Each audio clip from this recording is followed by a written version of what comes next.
After great experiences traveling around Europe and India and doing the Peace Corps in Namibia, I decided that my passion was international development.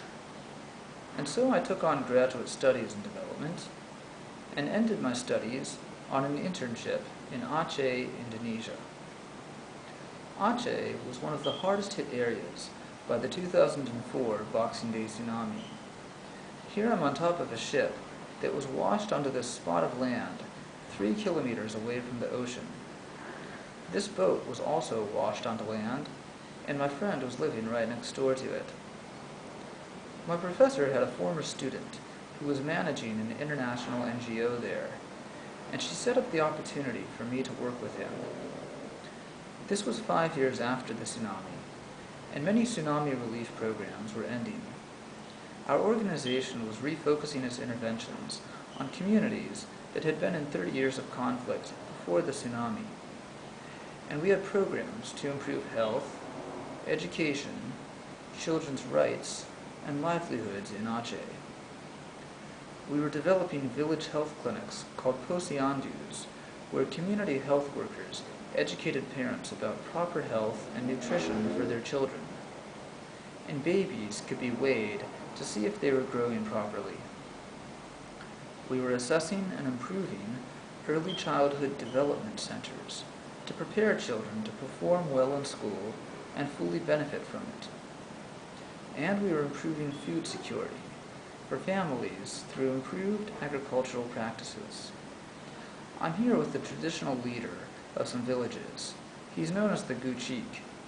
I'm holding rice that was grown with commonly used methods, and the Guchik is holding rice that's grown with an organic method that doesn't use harsh chemicals and can grow about 4,000 more tons of rice per hectare.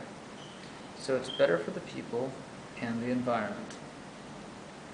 We wouldn't normally be so involved with construction, but the tsunami destroyed many people's homes, and we did whatever it took to help the government fix this problem.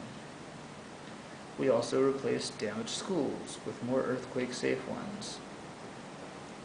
We were doing baselines for a new project in some conflict-affected villages, assessing the health and nutritional level of mothers and children. These were villages where coffee was grown, and the project was funded by a coffee company that you're all too familiar with. Between donors, government, the organization, and the people, there can be a lot of aims, which is why I was taught to form a development philosophy. It continues to evolve, but in a world of so many aims, I can ask, what are my core values? What's important to me?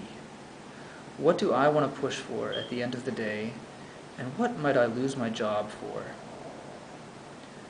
Creating lasting change in the lives of children was the mission of our work. However, I spent most of my time here, like this, and like this.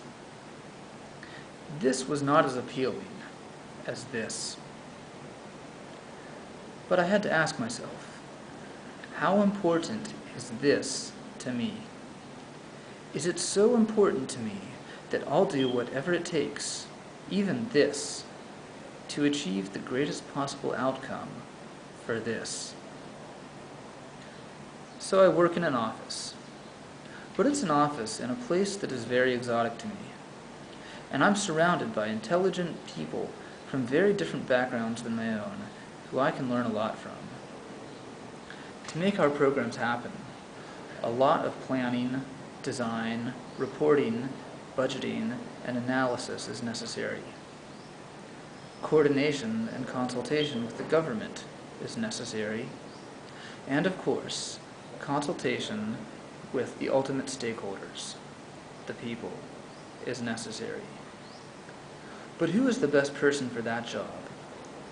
My national staff colleagues really know and understand the situation on the ground, and can relate to the people, and in many cases come from the same situation. As for me, the opportunity to work here and be a part of this value chain to create lasting change in the world is altogether cool.